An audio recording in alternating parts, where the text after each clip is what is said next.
Yeah, I thought what I'd do is I'd outline a little bit about what Energy Saving Trust offers in terms of renewable energy. And obviously our main focus is working with consumers and individuals, but we also work with local authorities and with community groups as well. And we talk about sort of the opportunity for market generation, and then we do a bit of a run through on the feed-in tariff, and then touch on the renewable heat incentive as well. So we've got a clear role from government to help people choose the relevant source of renewable energy, so that they get the right choice, basically. In terms of what I'm involved in, there's three things that we do. And one is obviously providing a partial advice service to consumers. So anyone obviously who needs Midlands, they can ring us up, contact us through the website, and we can help them by providing detailed advice on any particular technology. We're also working, second thing we're doing is working with companies that are interested in becoming installer companies for renewable energy, to help them understand what certification they might need to have in place. And then the third thing is really about working with, there might be an opportunity for an individual, an interesting project or partnership to help deliver renewable energy. This is really about kind of barriers that there are at the moment, or perhaps misconceptions that some people have in terms of renewable energy and installing systems. So three things that we've identified is that people say about that independent information and advice. So that's where we come in, and we've got a range of booklets.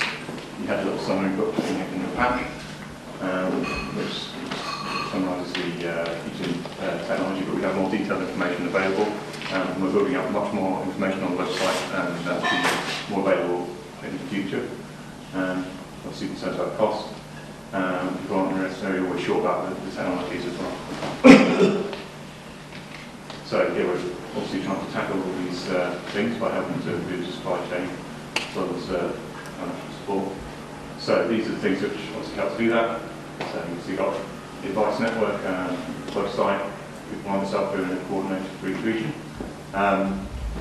There was the low carbon building programme grants, which is still running for another year for heat technologies for individuals, but they stopped for electricity generation technologies now. The feed-in tariff is about to start. Just goes on there. In terms of the last section, we're involved in a number of field trials. There was one published last year, which you might be aware of, on wind turbines, and telling people, when and where it's a good idea to place them, and sort of explaining that you could end up with a problem if you don't put it in the right location, but a good location could be very useful. We're also at the moment conducting field trials on heat pumps. That's going to be published in the summer.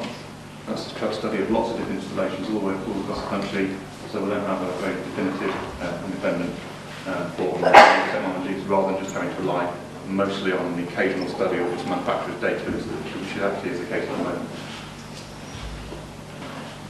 So in terms of the market, what the future opportunity is, the vision is that by 2020 there'll be 750,000 small scale low carbon electricity installations. At the moment in the UK, most renewable energy installations, that includes the heat technology, is about 150,000. In terms of actual low carbon electricity microgen size installations, you're in thousands, 5,000. At the moment, lots of stuff going in at the moment, but there's a lot to be done, and that's a 7-fold increase in total renewable energy installations in the whole country. Talk about the feed-in tariff, or the clean energy cashback. There's no. So this is obviously a system introduced to incentivise low carbon electricity generation, and allow anyone basically to install the system.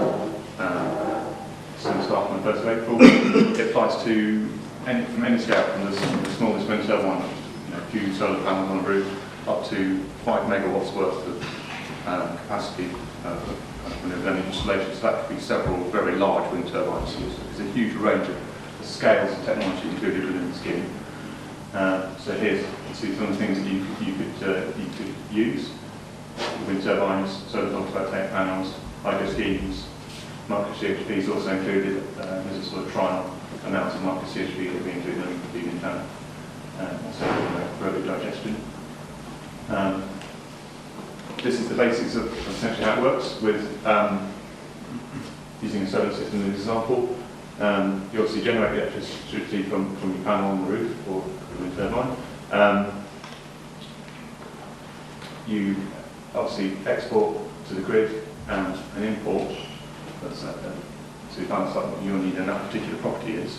But the actual key thing really is that the amount of energy that you generate is where you're going to get paid under this system. So, for example, this is there's a work example.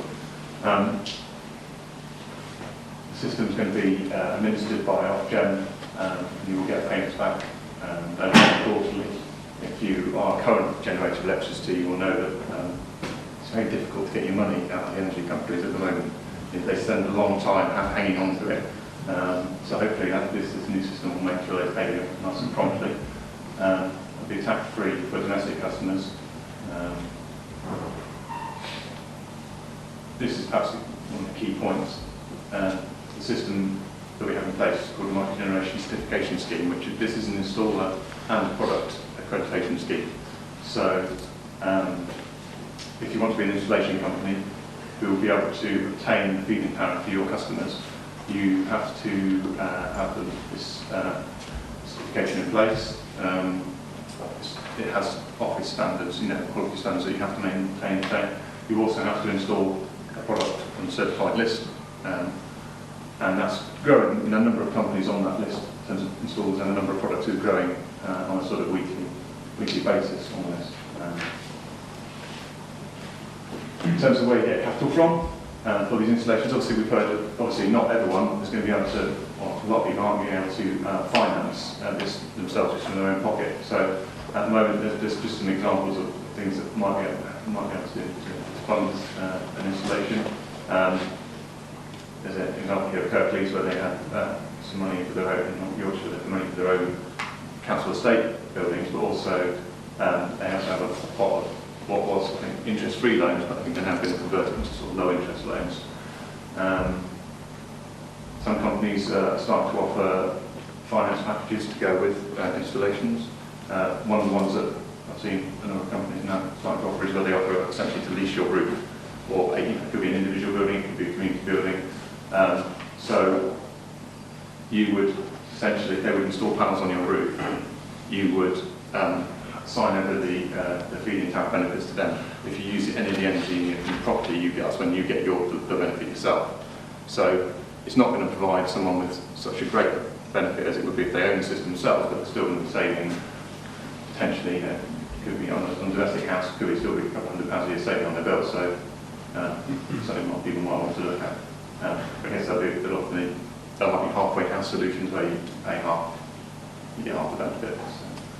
So, we've heard this morning about financing through various unions, family challenge, that sort of thing. Perhaps one of the key areas where we see people at the moment being particularly interested is people that are sort of maybe retired, they're not planning to move house, but a little long time or something like that. You do get quite a lot of inquiries from people in that sort of position who want to do something. So I said you could assign rights from the payment and feed-in tariff to someone else. So this is basically saying that this releasing a roof situation would be okay.